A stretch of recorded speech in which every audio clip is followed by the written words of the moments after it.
My name's Dr. Fiona Dickinson. I'm from the Department of Chemistry here at the University of Bath, and getting a little bit meta, I'm going to give a short concept bite presentation about concept bites, which I presented at the Director of Studies Forum in March 2017.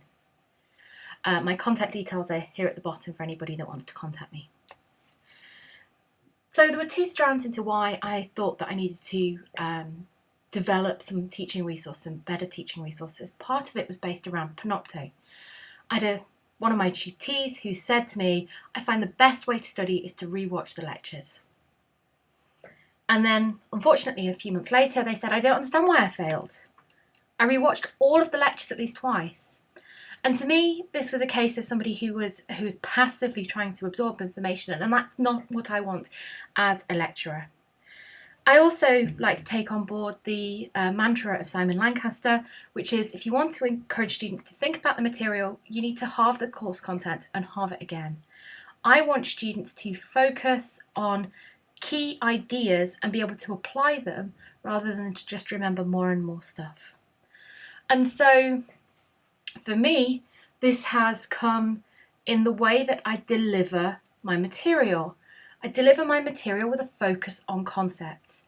When I've written my courses, I've identified 6 or 8 key concepts per course, and I teach to those. I've changed the ways that we perhaps traditionally go about assessment, in the fact that I'm far more problem solving than I perhaps might otherwise be with things like open note exams. I don't see the point of getting students to remember equations. I want the students to focus on problem solving, on analysis and application of data, because these are skills that they can use as a graduate no matter what career they go into. And for those of you that are more pedagogically minded, you might realise that this is actually fitting into Bloom's taxonomy. I don't want the students at the bottom of Bloom. I don't want them just to be able to regurgitate more and more content. I want them to be thinking about what they're doing. I want them to be able to critically analyse problems. So hopefully to address this, I developed these concept bites. They're short, typically 5 minutes or less videos, presented on YouTube for easy access, but also embedded on Moodle. Each of the bites focuses on a single concept from the course.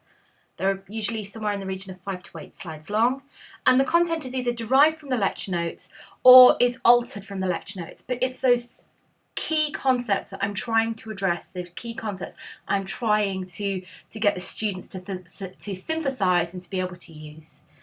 The material is presented as standalone material so that they should be able to access it no matter what level. So if we think back to perhaps how we were taught, or perhaps how we first started teaching in the traditional lecture, didactically talking for 50 minutes. Well, I don't actually believe that you can concentrate for 50 minutes. And so I have looked at how I actually teach the students, and I watched back some of my lectures and was able to break down what was going on. And if you look at this, there's very little original content in there. The rest of it is all of these processes that I'm using to get the students to actively involve themselves with the teaching. And this is typical across other courses that I deliver. I also had a strand of my teaching which was the distance learning to students, where the material was presented as a self-study textbook, essentially, a huge pile of notes, 68 pages for what I taught. And I was hoping to find an in to help the students engage with the material, to make the material more accessible. And so this is where these concept bites came in. Practically, the bites are recorded using the screen capture technology built into Keynote. There is a similar thing on PowerPoint. I'm making this video in exactly the same way as I make the videos for the students.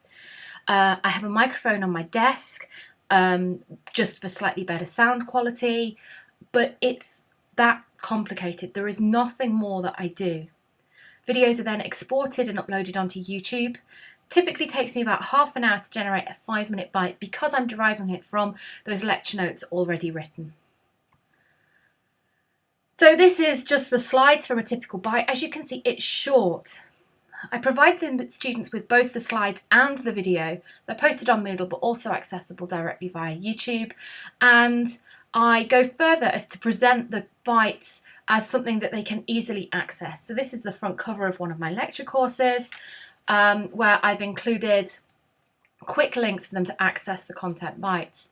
And because I make it easy for students to access the bites, and because I make it accessible for students to access the bites on all types of technology, what I tend to find is the students are linking with them.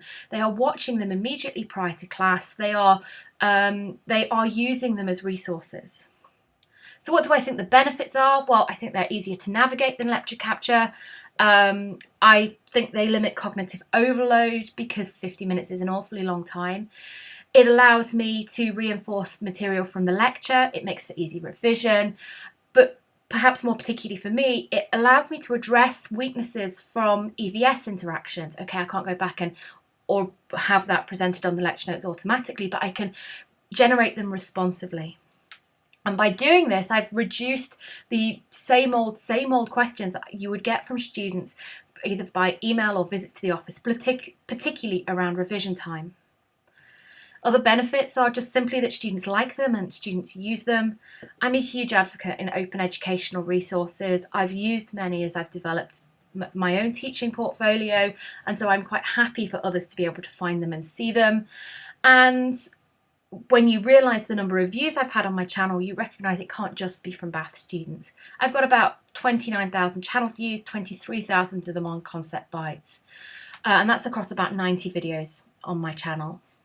So I'll close with a quote from one of the distance learning students who extolled the virtues. They said that it really did help them engage and manage to find an in with their distance learning material. And just say thank you for watching this. Bye.